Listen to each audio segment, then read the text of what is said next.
This is Lab 25, Example 2. We want to consider the polynomial function f of x is equal to 3x to the fourth power plus 2x to the third minus 14x squared minus 4x plus 16. This is a problem with parts A through D. For part A, we want to list the possible rational zeros of f of x. So to do this, we're going to figure out what P and Q are. So P is going to be our number that has no x attached to it. It's normally, if our function is in a standard form, it's going to be the last number. So our P is 16.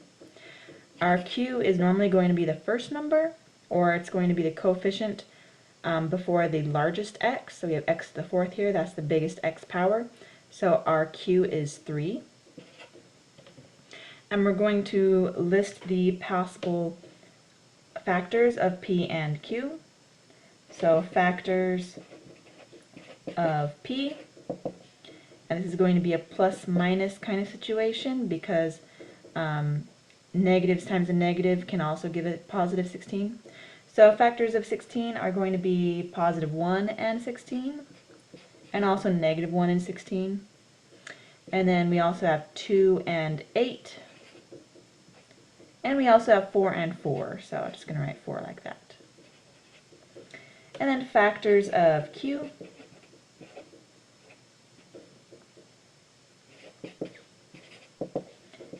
Another plus minus situation. We have 3. 3 is prime, so the only factors are 1 and 3. Or negative 1 and negative 3 will also give you positive 3. So now we're going to do all of this as P over Q. So all the factors of P divided by all possible factors of Q. So we have the plus minus situation. These are going to give us all the possible rational zeros of f of x. We're going to have 1 over 1, which is 1, 1 over 3, which is 1/3. And then we have 16 over 1, which is 16, and then 16 over 3, which is 16 over 3. Going to leave it as 16 over 3.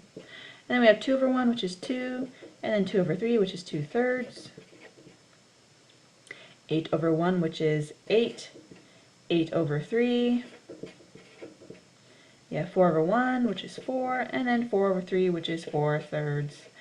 So plus minus, all of these are the possible rational zeros of f of x. So moving on to part B, it asks, what window setting should be used to look for all of the rational zeros of f of x? So, in part A, we found all the possible rational zeros of f of x, and we found that the biggest number is 16, and because it's plus minus, the smallest number is also negative 16. So that means that on our window, we want to have our x min be negative 16 because that's the smallest possible rational zero, and our largest possible rational zero, x max, is going to be positive 16 from what we got in part A.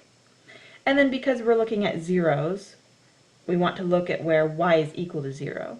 And so our y min is just going to be at negative 1, and our y max is going to be at positive 1, just so we can see in between where those zeros go. So now we want to do part C. Use your calculator to find two rational zeros of f of x. So we're going to get a handy dandy TI-84. Going to go into y is equal to. You're going to plug in this function into your y is equal to. You press graph. It might think for a little bit or it might not, but you might get some kind of graph. In your window button, you're going to put in this information. So x min is negative 16. Our x max is 16. Our y min is at negative 1, and our y max is at negative 1. So go back to your graph. It might take a bit to draw. Yeah, so there we go. So now we see that we see all the possible rational zeros, and we see that negative 16 and positive 16 are not rational zeros of our function, so we can actually make our window a lot smaller. And it looks like it's between -3 and +3. So I'm going to go back to our window and make our x-min as -3 and our x-max is +3, and then go back to our graph.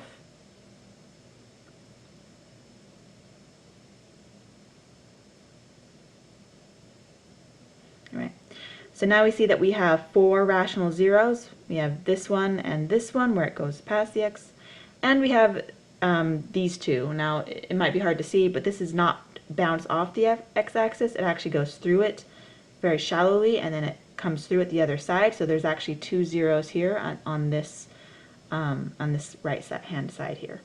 So to find a 0, you're going to use our calc menu. So that second trace, you're going to go down to 0, press enter, and let's see, find where our cursor is. So we have our cursor here. Let's find this 0 first. So we're going to press enter for our left bound. We're going to scroll over to our right bound. We're going to guess. And it gave us a 0 of 1.33333. If you plug that into a calculator and asked for the fraction of it, you'd get 4/3. So we know that one of our zeros is +4/3.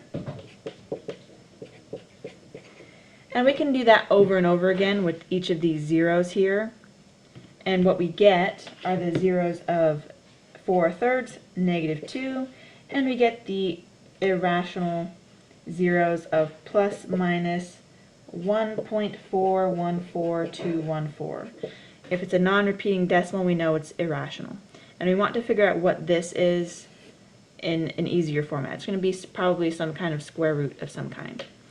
But we can use these 2 zeros right here in part D to write everything in completely factored form.